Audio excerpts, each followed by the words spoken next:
Hello YouTube world, it is Liam, the Deaf Doom Metalhead, and I'm doing a video about epic doom metal. I wanted to do this video because that is my second favourite genre of doom. Obviously, being a Deaf Doom Metalhead, it's mostly all about the death and the doom, and you know, the two combined. But my actual first love in doom metal was actually epic doom. And then as I got older, I progressed into the more heavier stuff, and then I combined my love of death metal and doom metal, and I discovered a whole new genre that way. But to be fair, when I was in my late teens, I discovered epic doom through, you know, some iconic bands, and you know, throughout the years I've always liked the genre and the style. You got the, well, epic doom is basically essentially Black Sabbath with really soaring vocals. So to start this video, there was only one version of Black Sabbath I could think of that kind of started the whole epic doom style in my head anyway. In my collection I have certain albums that I've picked up throughout the years, and there was always one singer with one band that sounded like epic doom, but they never actually classed it as epic doom, you know, and that would be Sabbath with Ronnie James Dio. Now this is the, you know, best of, you know, but it kind of gives the point across of what the style is. So you know, I think Heaven and Hell came out in 1980, or maybe a bit earlier than that, I'm not 100% sure. But if you listen to Heaven and Hell and the way it's, you know, comes across, it's very epic. It's obviously very doomy because it's Black Sabbath, you know, Tony Iommi, Geezer Butler. Those riffs, like, especially like Heaven and Hell, they're very slow, and you know, you can easily compare it to latter day doom bands. And I was thinking about it, and I was like, even Dio, especially in like his solo albums, there are a lot of them are very doomy, especially the latter ones. Obviously, as he got older, they're slower, more epic in his vocal style. I mean, that's where the epic doom kind of comes from. That all the songs lyrically are epic. You know, that they're about, you know, mythology, folklore, you know, all those kind of things, but sung epically. And obviously Ronnie James Dio was a very epic singer. You know, I saw him live a couple of times, an amazing frontman. So for me, epic doom kind of starts here with Dio and Sabbath combining together, because you've got the really slow Tony Iommi riffs with Ronnie James Dio's epic vocals, and you know, that to me is epic doom. I mean, you've got other bands as well, like Trouble, Psalm 9. This came out I think in 1984, and again a similar sort of style to Sabbath. You've got those slow chuggy riffs. I mean, these guys are obviously very inspired by Black Sabbath, and then you've got Eric Wagner's vocals, which are not essentially epic in soaring vocal style, but the way they carry with the guitar riffs, you can kind of compare comparisons to epic doom. I mean, these guys to me are a solid doom band, but they do have epic doom elements in there. And just the way it comes across, and the riffs, you know, there are comparisons there. But like I said, 1984, you wouldn't really class this as epic doom, but the seeds are there, along with like Heaven and Hell, Mob Rules, those kind of albums. But then in Sabbath, obviously, then got Tony Martin in, and this I think came out in 1987. Yeah. And again, this is very epic, very doomy, because obviously it's Sabbath riffs, and Tony Martin's vocals are very, very epic. Like tracks like The Shining, to me, that is an epic doom song almost. And then you got a few like kind of hard rock kind of songs, and Eternal Idol, that's a very slow song as well. So that again, you can draw comparisons to this, and that kind of then leads me on to the next band, because I know they were very inspired by this version of Sabbath. Especially the album, the Headless Cross, which I don't have because it's really fucking hard to get hold of. But the band that kind of started the name, the style, and the one I fell in love with first was Candlemass. And obviously the album Epicus, Doomicus, Metallicus, Epic Doom, Metal. And yeah, this is where it kind of starts for me. You've got those previous albums that kind of, where this band drew influences from. This came out in 1985.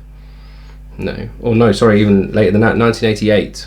So you got all those comparisons of Tony Martin era Black Sabbath, Dio era Black Sabbath, Trouble, you know, all those kind of bands were very doomy, very sludgy, stompy riffs, but then the vocals carried this kind of epic meaning. And yeah, this album is where it kind of all starts for me. That style, I mean, like Demon's Gate, Crystal Ball, A Sorcerer's Pledge, all very, very epic and very doomy. And then obviously all their other albums after this have kind of followed suit. You've got you know, like the songs like The Well of Souls, Tales of Creation, Bewitched, all very epic, very memorable. And you know, Candlemass for me started epic doom. And the band that were inspired by them, and I think this came out in the early 90s, maybe 91, American Solitude Aeturnus, Robert Lowe on vocals. I mean, these guys were more of a thrash band before Robert Lowe joined, and then they kind of switched up their love for Sabbath even more, and you know, they became this epic doom band for maybe 4 or 5 albums, and just solid riffs. Robert Lowe's vocals is very familiar with Dio. You know, they do a Heaven and Hell cover on, I think, one of their latter albums. I can't remember which one, but there is a Heaven and Hell cover, and he can really sing Dio songs. So yeah, Solitude Aeturnus for me, another big epic doom band that I discovered early on, and you know, I've been a massive fan of theirs ever since. You know, borrowed from the Book of Sabbath for the riffs, but this was heavily inspired by Candlemass, and you can really hear it. And then an English band with a epic doom style, but not the same as Candlemass. They were more melodic, almost Iron Maiden-esque in the riffs and the melodies, but the vocals are very, you know, epic doom style, based on mythology, you know, folklore, that kind of thing. And that is Solstice. This came out in 1995 or 94, around about that time. Don't quote me on it though, I can't really remember. But I'm fairly sure it was the early 90s at least, or mid 90s. These guys came from Yorkshire. They're still going strong. They've changed dramatically. I think only Rich Walker's the original member of this band. But the vocals on this are very epic. I mean, he's an amazing singer, and I absolutely adore this album. It's one of my favourites. I've shown this tons of times on my channel, and this is a repress from maybe 2 years ago through Cosmic Key. Yeah. Just an amazing epic doom band. So if you've never checked out Solstice before, you must check them out. They are very much worth your time. And then one I showed on a recent collection update, these guys put this out in 95. This is obviously a repress. The Russian band Scold.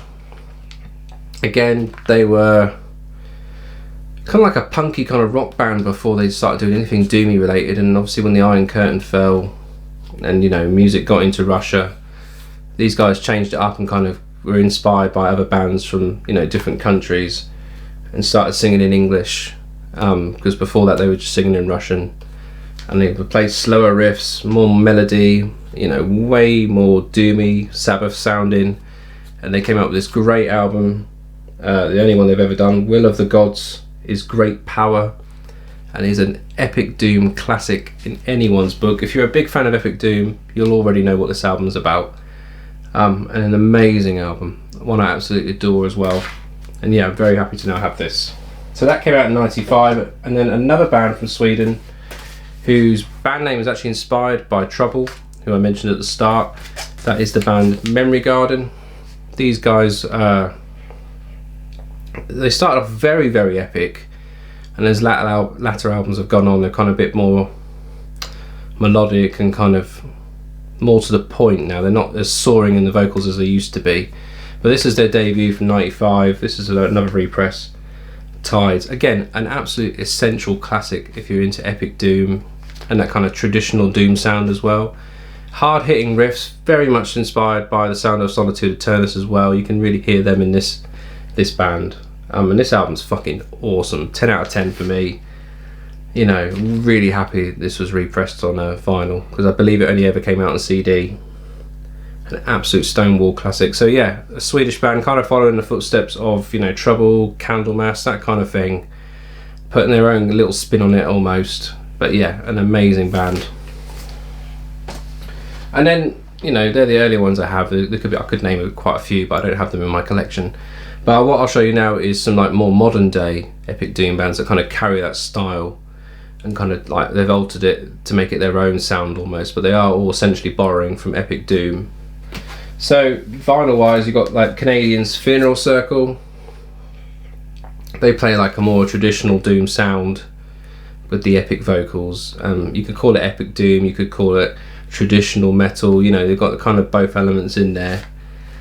And these guys are, you know, it says on the hype sticker for fans of Candlemass, Trouble and Cathedral, and I would say maybe Trouble and a little bit of Candlemass. They sound nothing like Cathedral to me. If you know what Cathedral sounds like, they're, you know, they sound like all sorts of fucking weird bands. But these guys are essentially traditional metal, but also very epic doom sounding. So worth your time if you want to check these guys out, Fvneral Fvkk. And then in Denmark, you got Altars of Oblivion. I think Sinews of Anguish is their classic album that I need to pick up, but this is just an EP from them, just using these as an example. Amazing epic doom band, very high soaring vocals, traditional metal sounding guitar work as well, you know, not overproduced, very 80s sounding you know, music in the background, but the vocals are very high, very soaring, very epic. And yeah, a really cool band if you can get past, because his vocal style can kind of grate on you after a while almost. I really like it, but I know a lot of people say that it's just a bit too much. So yeah, go check them out. And then you got Germans with the aptly titled Fvneral Fvkk, Carnal Confessions. Now these guys, it's very you know, you could read this album and think it's something completely different. This is all about the Catholic Church and the very dark side of the Catholic Church. I mean, the band logo there with the upside down cross and the band name would probably put anyone who's into epic doom off straight away, because you'd probably just assume it's a black metal band or something dark and sinister. And yes, it is dark and sinister, but it's actually really, really, really good epic doom metal. The vocals are fucking phenomenal, and that's what makes this album even better. The riffs are really good, the melodies, and it has a very dark undertone, and the subject matter is very, very dark. But the actual music is amazing, and it's such good epic doom. If you like really catchy, memorable verses with really hooky riffs, great melodies, you must check this album out. A very, very good 10 out of 10 for me epic doom album. And then another one I showed recently, another Swedish band that borrow from all those other bands I've mentioned really. Below, this came out in 2017, and these guys essentially are playing Candlemass, but they borrow from certain epics, you know, singers. The singing style is almost Iron Maiden-esque, Queensryche, you know, those very epic sounding singers, and they kind of merge that into Candlemass like riffs, and you get Below, you know, really, really good band, very heavy, very stompy, very good epic melodies, very good vocals. You know, can't recommend them enough as well. And on CD, I got a few here as an example to kind of finish this video. One of the weirdest albums I own, and a lot of mystery behind it, Italians All Souls Day. Allegedly they formed in the very early 90s, or the original member formed this in the early 90s, but this didn't come out until 2001. And there again, this is a flawless epic doom album. I mean, the last track, which is a preview track, goes into like a drum and bass section at the end of it, so I don't know what happened there. But the actual rest of the album, up until then, you know, is flawless epic doom. Very much that Skuld album I mentioned from Russia, they kind of sound like these guys as well. And these guys also borrow from Candlemass, you know, all those very early epic dooms, Dio sounding Sabbath, you know, you name it, they've got that kind of style, but very much early Candlemass these guys sound like. And yeah, very much, if you can find a copy of this, it's worth picking up, because it won't cost you a lot of money. It's not, I mean, it's hard to find. I mean, I found this in the wild in Norwich when record stores were actually open. I actually found this in the wild, but I got this off Discogs after finding it on YouTube, and I thought it was fucking awesome. So yeah, go pick it up if you can find it. And then in Germany, you've got Doomshine, very good epic doom band that borrow from, again, Candlemass, bits of Solitude Aeturnus in there. Very, very good guitar work, very guitar driven, this band, and the vocalist has a fantastic singing voice. This came out about 2010 through Massacre Records, and is their best album. I think they've only got 2 or 3 albums, I believe. And Piper at the Gates of Doom is probably their best one for me. Very, very good riffs, and I believe they're still together as well. And then another Swedish band, but they are again different, but borrow from the same formula as Candlemass. That is Griftgard. These are more of a traditional medieval sounding epic doom band, so it's very much inspired by medieval epic stories done in a very ploddy, doomy, very way, with very epic singing vocals. Great guitar melodies on this album as well, and the song, the Maya, is very, very catchy. So Griftgard's one to shout out to. And then this one came out last year, and you probably wouldn't class it maybe as epic doom, but it certainly borrows from that style, and that is the band Marrowfields. Now this album, the reason I kind of compare it to epic doom is the way the vocals and the riffs combine together. The riffs kind of carry along with the vocals because the singer has a great voice, and it's very epic, very drawn out, builds the song, with the vocals. There's no just barking vocals or anything like that. It's full on storytelling in the vocal style almost, and you can really kind of get a feel for the track, and the riffs kind of underlay those vocals, and you get a really good epic kind of feel in some of these tracks. But this also has like black metal elements in there, a lot of melody. So for a new band, they're not just using the simple ploddy epic doom formula where you do big riffs, big vocals. They're mixing it up on the guitars and on the drums. There's blasts in here and all sorts. So definitely worth looking at if you haven't checked that band out before. So yeah, that's my guide to epic doom, as it were. I love the genre so much, and there's so many other bands and albums I need to pick up. So if you are a fan of epic doom, let me know what your kind of favourite epic doom bands are. And thank you to everyone who's recently subscribed to my channel. I've noticed that's gone up like another 50 subscribers since the start of January, which is amazing, and I'm very, very grateful. I always say I don't deserve it, but I'm very, very grateful. So thank you to everyone that subscribed. Please like this video as well if you enjoyed it, and let me know what you think.